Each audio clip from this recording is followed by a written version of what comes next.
एक लड़की भीगी भागी सी romantic love story in Hindi.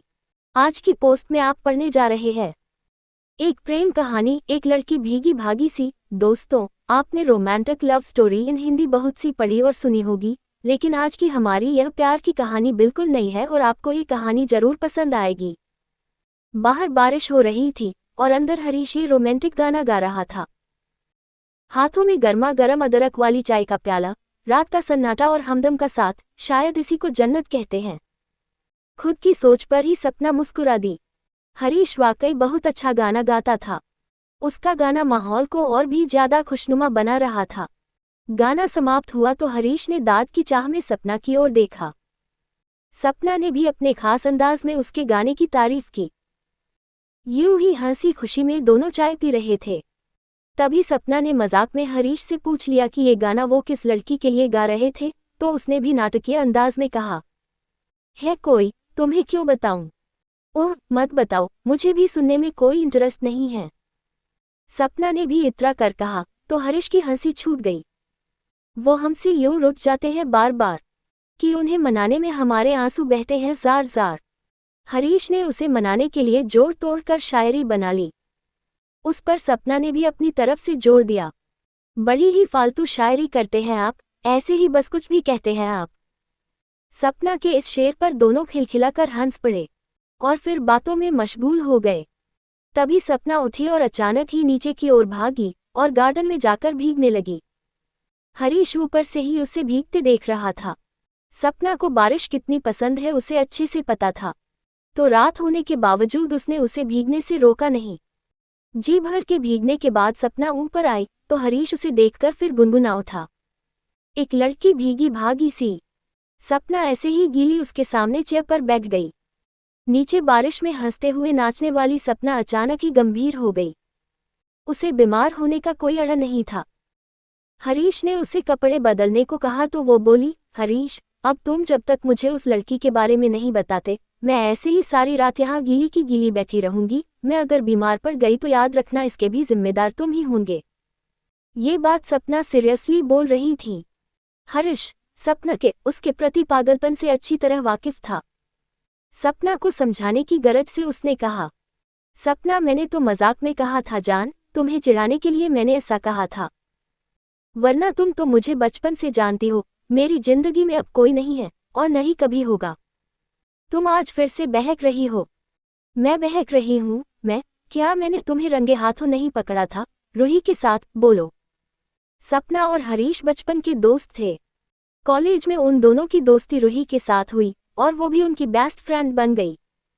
Harish और रूही एक दूसरे को चाहने लगे थे। सपना ये बात जानती थी। हरीश सपना को बस अपना बेस्ट फ्रेंड ही समझता था, मगर सपना उसे बचपन से प्यार करती थी और उसके साथ ही शादी करना चाहती थी। सपना हरीश के प्रति पागलपन की हद तक पजेसिव थी। वो हरीश को कभी किसी लड़की के साथ नहीं देख सकती थी। रूही के साथ भी हरीश अगर ज्यादा बात कर लेता था तो वो बिदक जाती थी और 2-3 दिन तक उनके साथ बात नहीं करती थी। फिर हरीश के बहुत मनाने के बाद ही मानती थी। अब ये हमेशा की बात हो गई थी। रूही में सारी खूबियां होने के बावजूद हरीश के घरवाले उसे अपनी बहू नहीं बनाना चाहते थे क्योंकि वो दूसरे समाज की थी। हरीश भी ये बात अच्छी तरह जानता था कि उसके परिवार वाले इस शादी के लिए कभी नहीं मानेंगे। रूही भी समझदार थी, इसलिए दोनों ने समझदारी दिखाते हुए अलग होने का फैसला कर लिया और सपना का रास्ता साफ हो गया। उसने साम दाम दंड से हरीश से शादी रचा ली। शादी के बाद भी सपना का यही हाल था। वो बात बात पर हरीश पर शक करके उसे परेशान करती रहती थी। हालांकि वो हरीश का बेहद ध्यान भी रखती थी। उसके मुंह से निकलने के पहले ही सपना हर बात समझ जाती थी। हरीश भी छोटी से छोटी जरूरतों के लिए सपना पर ही निर्भर था। सपना ने घर भी बड़े ही अच्छी तरीके से संभाला हुआ था। ऐसे ही जिंदगी चल रही थी कि एक दिन हरीश को रूही का फोन आता है। वो उससे मिलना चाहती थी। ये एक फोन हरीश और सपना की जिंदगी में तूफान खड़ा कर देता है। हरीश और रूही एक रेस्टोरेंट में मिलने का तय करते हैं। सपना के स्वभाव को देखते हुए दोनों सपना को कुछ भी नहीं बताते, मगर सपना ने किसी तरह दोनों की बात सुन ली थी, पर उसने हरीश पर यह जाहिर नहीं होने दिया। दूसरे दिन तेज बारिश हो रही थी। रविवार का दिन था। सो हरीश बहुत बहाने बनाकर घर से निकला था रूही से मिलने। उसके पीछे पीछे सपना भी निकल पड़ी। हरीश रूही के टेबल तक पहुंचता है और बारिश की वजह से थोड़ी गीली हो चुकी रूही को देखकर धीरे से गाता है, एक लड़की भीगी भागी सी। तब तक सपना लपक कर वहां पहुंच जाती है और तमाशा खड़ा कर देती है। रूही और हरीश दोनों ही के लिए ये बहुत ही अनएक्सपेक्टेड था। रूही अपमान की आग में झुलसती हुई वहां से निकलने की कोशिश करती है तो सपना उसे थप्पड़ जड़ देती है। अब हरीश का भी संयम जवाब दे जाता है और वो भी सपना को थप्पड़ मारा देता है। सपना भुना भुनाती हुई वहां से चली जाती है। रूही भी बिना कुछ कहे वहां से निकल जाती है। घर जाने की बजाय हरीश अपने फ्रेंड के घर चला जाता है और यहाँ घर पर सपना खतरनाक कदम उठा चुकी थी। हरीश बोलो, कुछ है कुछ तुम्हारे पास बोलने के लिए? सपना की तेज आवाज से हरीश भूतकाल से निकलकर वर्तमान में आ जाता है। मैंने तुम्हें तब भी समझाया था सपना, और आज भी वही बात कहूंगा कि तुम्हें बहुत बड़ी गलतफहमी हो गई थी। हम दोनों के बीच संबंध कब के खत्म हो चुके थे, वो सिर्फ एक फ्रेंडली मुलाकात थी। सिर्फ तुम्हारे सवालों से और पागलपन से बचने के लिए हमने तुम्हें नहीं बताया था। हर साल जब भी बरसात होती है तुम ये हरकत जरूर करती हो सपना। अब बस भी करो यार, 3 साल हो गए हैं उस बात को, अब मैं तंग आ गया हूं तुमसे, हरीश ने कहा। मुझसे तंग आ गए हो ना, तो लो मैं जा रही हूं, और इस बार तो पक्का कभी भी नहीं आऊंगा दोबारा देखना। तुम बोला बोला कर थक जाओगे, पर मैं नहीं आऊंगी, सपना ने गुस्से से कहा।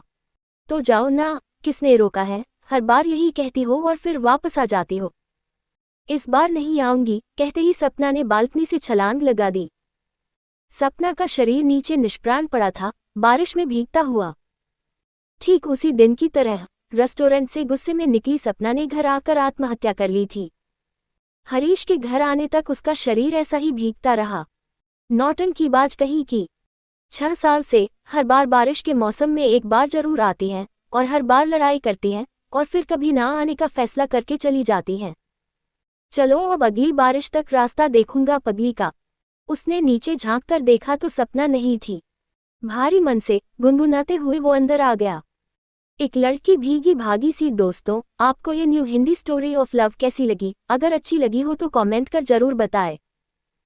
यहाँ आपको ऐसे ही मजेदार कहानियाँ पढ़ने को मिलेगी। सब्सक्राइब जरूर करें, ऐसे वीडियो आपको रोजाना समय 6 बजे शाम को मिलती रहेगी।